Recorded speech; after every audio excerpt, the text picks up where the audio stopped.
ladies and gents, welcome to War Thunder with Mags, and yes, I'm aware this is a Tempest 2, not an Arado, and that's because first up, before we start the Arado video, I want to show you my Moron of the month for the month of March 2014. Now this month it goes to a double award to Jaeger NZ and GAC 43. These two gentlemen were teamed up flying a Tempest 2 and a Mosquito in Era 4 British realistic battle.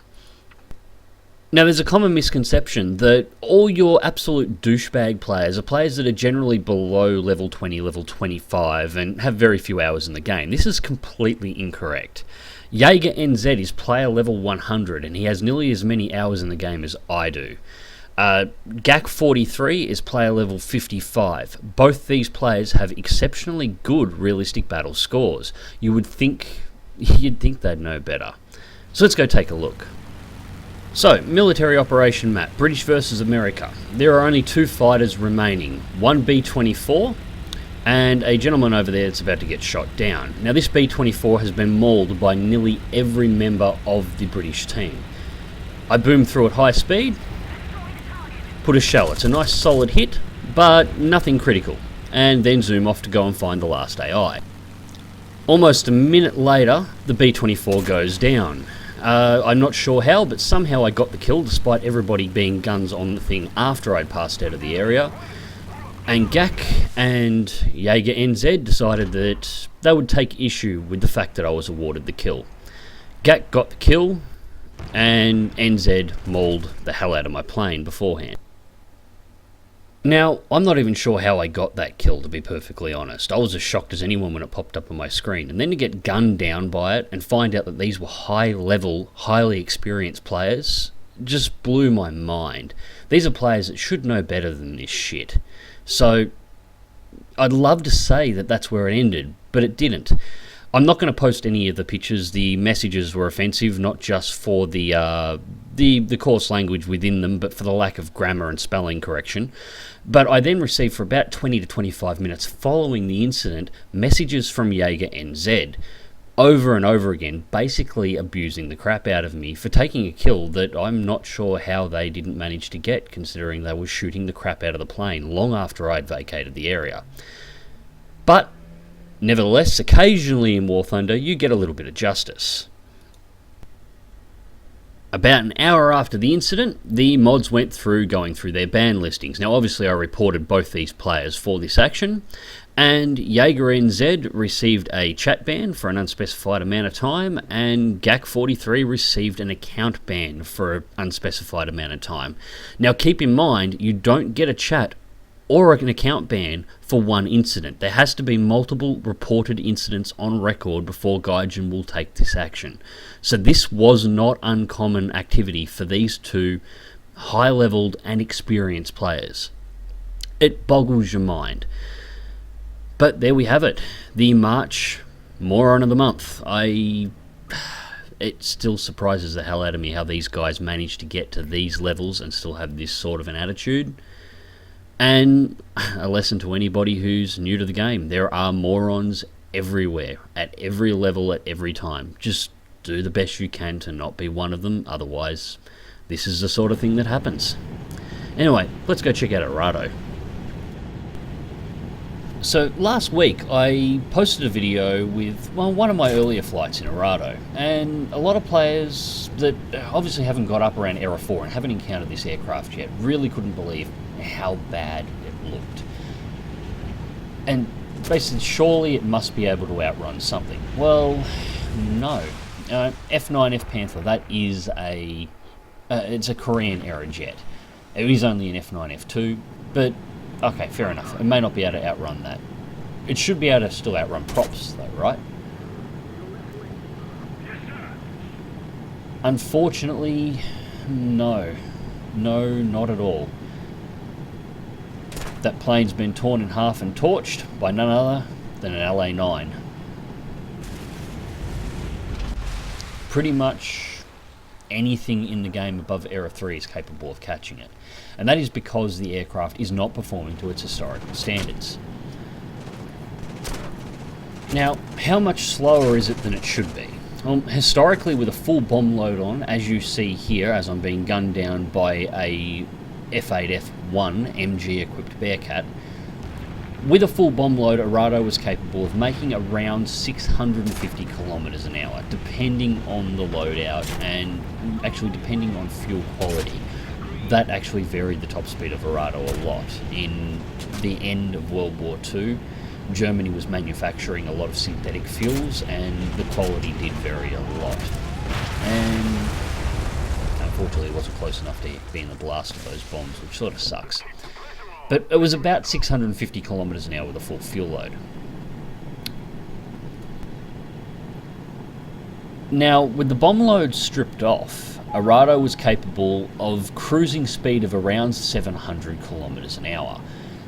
With the bombs dropped at maximum throttle, cruising speed is sitting at around 75 to 80% throttle. With the throttles pushed all the way to 100, she was capable of just short of 750. Now, this isn't incredibly fast by any standards, but in the game, without full load, she's only capable of about 620. So why the full speed of Arado is not super fast in comparison to even some of the props in the game, it is a hell of a lot faster than the speed that she actually is capable of achieving in game.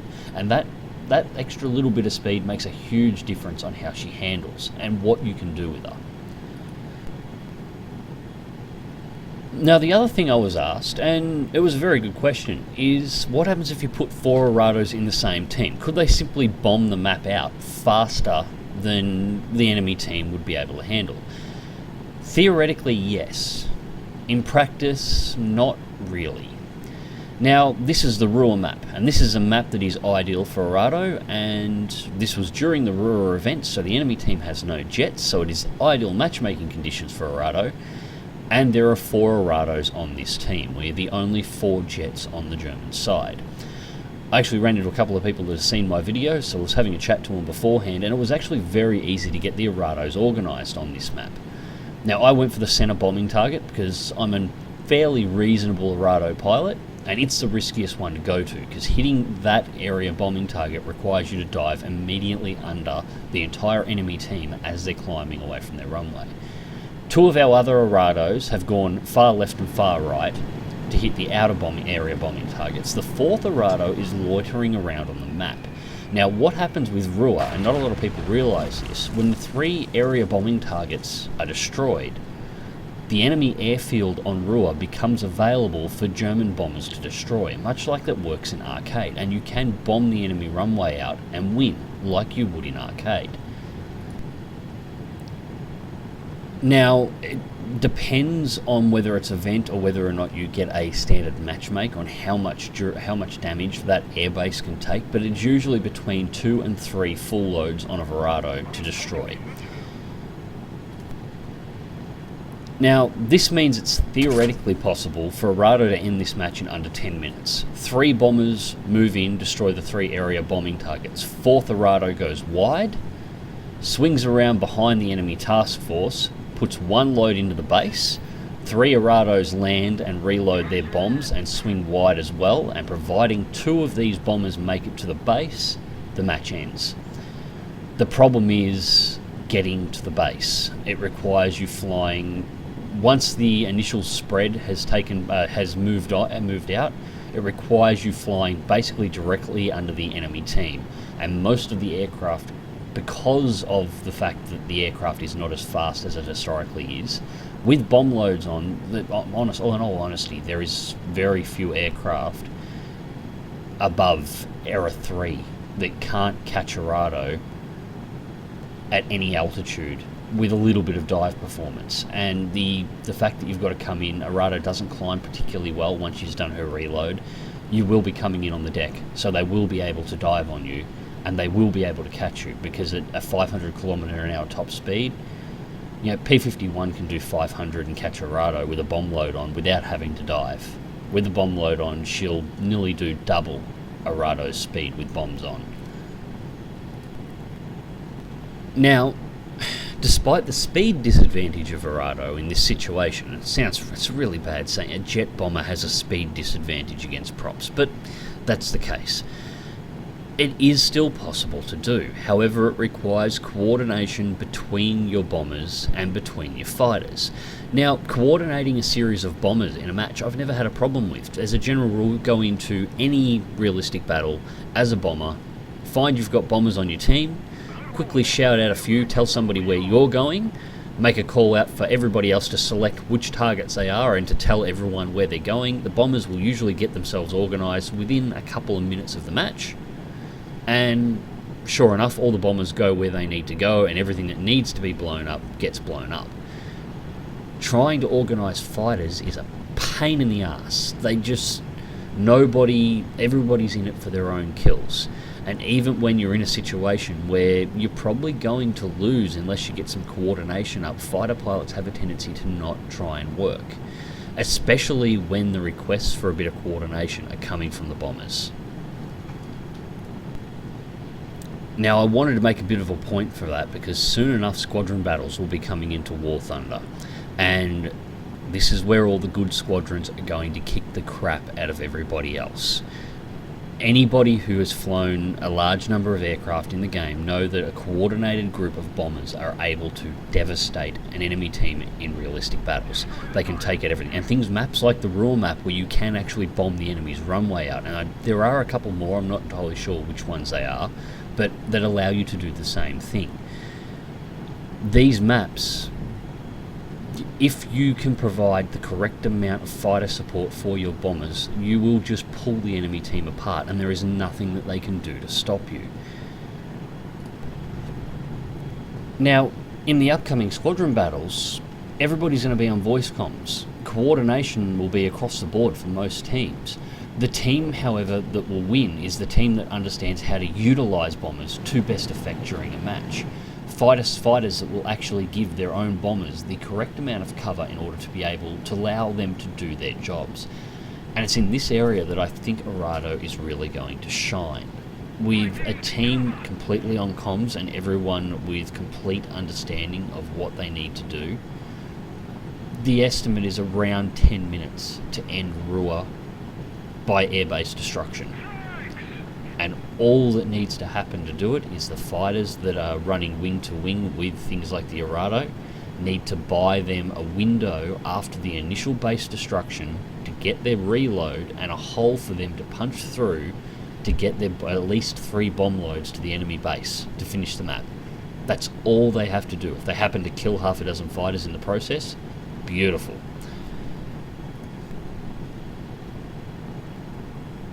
So how's that coordination going on this map? Well, about as well as you would expect for a random bunch of puppies that just fall in together. The Arados have done exceptionally well. I hit my center target, the other 2 Arados hit their targets, the third loitered and waited for a window to go towards the enemy runway once it was available to bomb.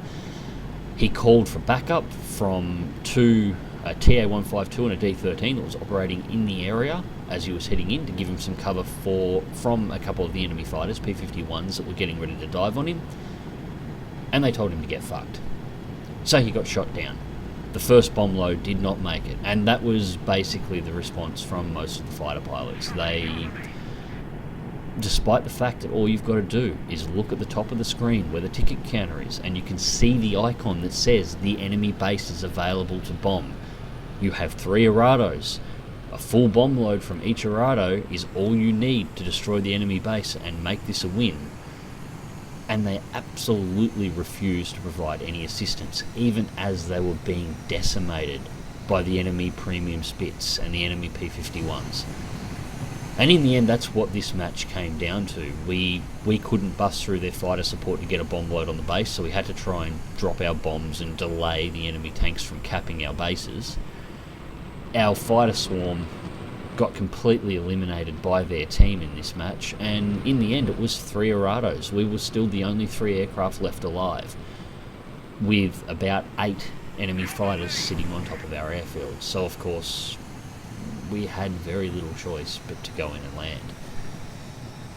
Or just to land wherever we were on the map and leave, because all we were doing is dragging out the battle and we were never going to get another reload. I guess all of this is a really roundabout way of saying that why Arado is definitely underperforming and is near useless in random pub matches. It is potentially an amazingly dangerous aircraft once you have full team coordination, and I'm talking obviously about squadron battles. Arado will be a massive asset, if used correctly, to teams within squadron battles, or at least to those teams that realise what she's capable of doing. Unfortunately, at this point in time, there isn't enough coordination nor enough common sense floating around in random battles for her truly to be of use. I bring mine out and I do a couple of matches in it every now and again, maybe sometimes knock over an X4, get some experience on the plane to get the unlocks rolling on it, in anticipation of down the track joining a squadron and getting involved in some squadron battles and having a fully upgraded, effectively a surgical strike bomber available to my team that could potentially turn entire matches. This match we had on the ropes at 4 minutes because of our first strike and how effective it was, and the rest of the team simply could not see that we could have won. This match could have been long over and we could have been 5 to 10 minutes into the next battle by this time. A lack of ability for the rest of our team to see what these planes could do, and that's what it looks like flying Arado most of the time in realistic battles. You and any other Arados on your team are the only ones left alive. The enemy encroach on your runway and circle, and you have two options: drag the match out to the last minute of the timer by flying the outside of the map at maximum speed so they have maximum issue trying to catch you, or land somewhere on the back corner of the map and just leave so you can at least get on to the next battle and start achieving something. So what do the results of a battle like this look like?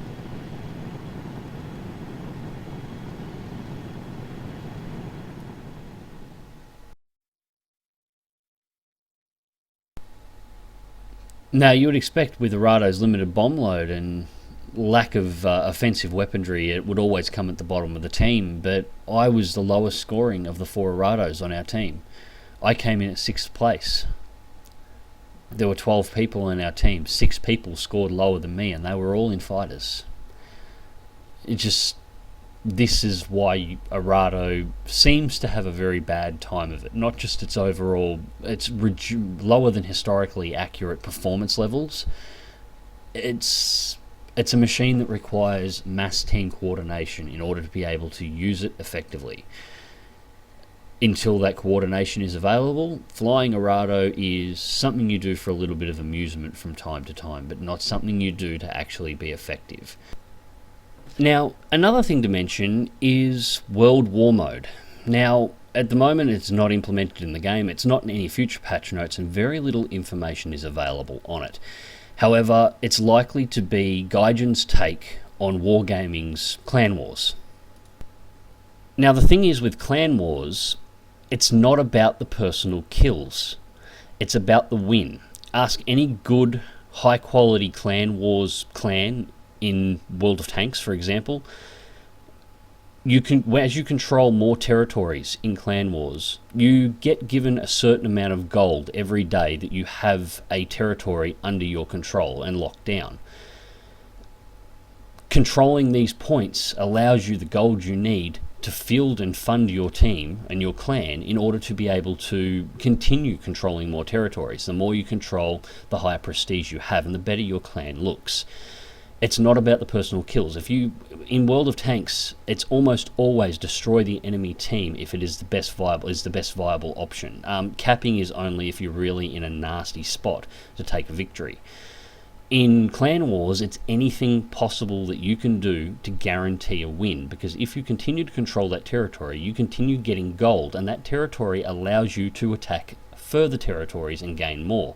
Losing the territory costs you gold and costs you a window to be able to attack further territories in.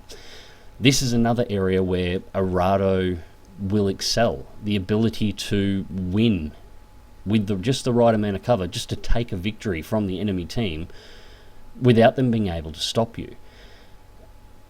that I think is part of the core of Arado's major issue in game at the moment, is that the game modes that it will excel in simply are not implemented in the game. Arado, if World War mode is exactly the same or operates on a similar principle to Wargaming's Clan Wars, Arado will literally be worth its weight in gold. Anyways, ladies and gents, I hope you enjoyed this video. Click like if you do, subscribe if you want to see more. Fly smart, fly safe, and I'll catch you in the skies.